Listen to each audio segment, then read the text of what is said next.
Hello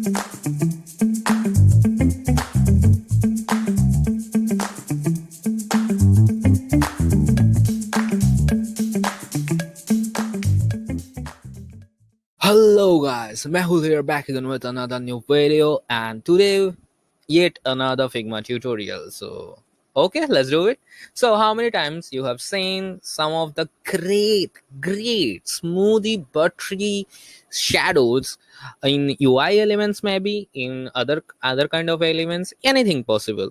Okay, and you try to recreate it in Figma, but you totally failed. You don't know how to create it, or you don't know the technique how to build such smooth buttery shadows, like shadows. So obviously we gonna see today how we can build such shadows. So let's dive into the exact video, like the proper portion, working portion. So let's do it.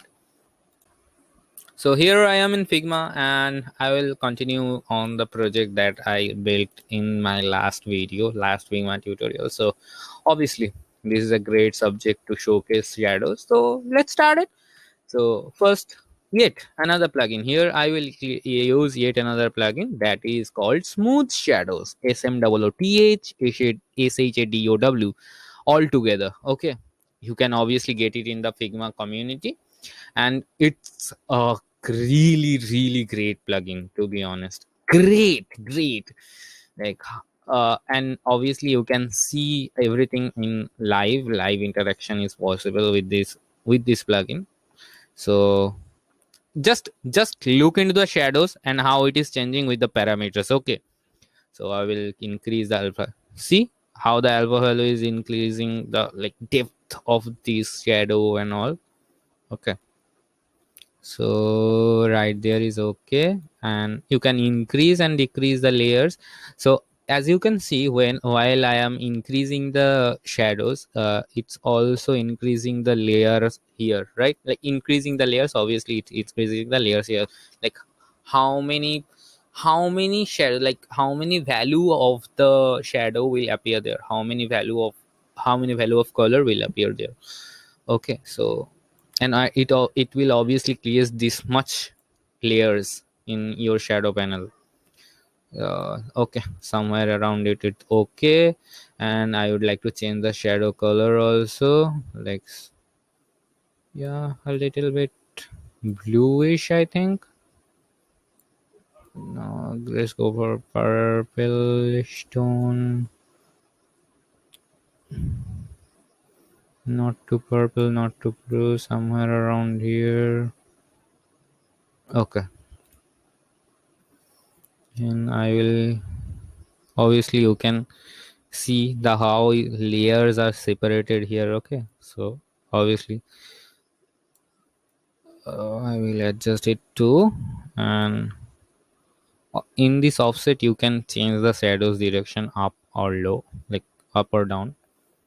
One thing they don't have this y, this is y axis control, they don't have x axis control. So this is something downside of them, but I will obviously show you how to even manage that. So okay, somewhere here you can see if I increase this slider, it will spread the blur out in other direction, and if I decrease it, it will not. Okay, so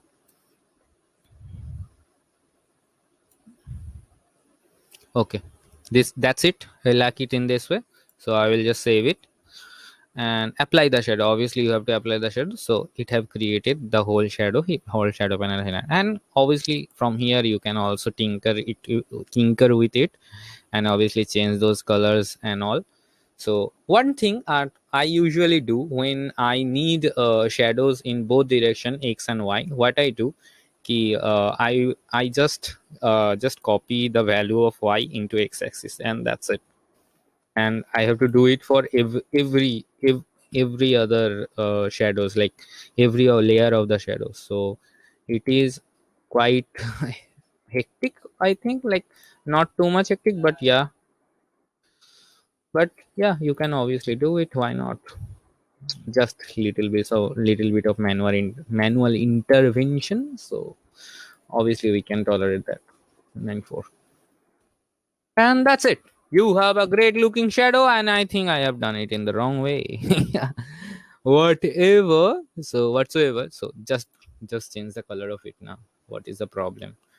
Just I will just change the primary dark with something for now, and the secondary. Okay. Gray.